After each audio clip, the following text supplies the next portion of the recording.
The centerpiece of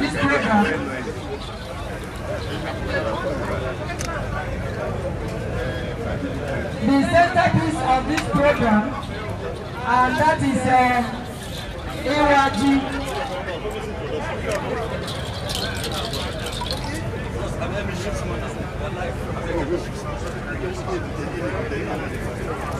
She's now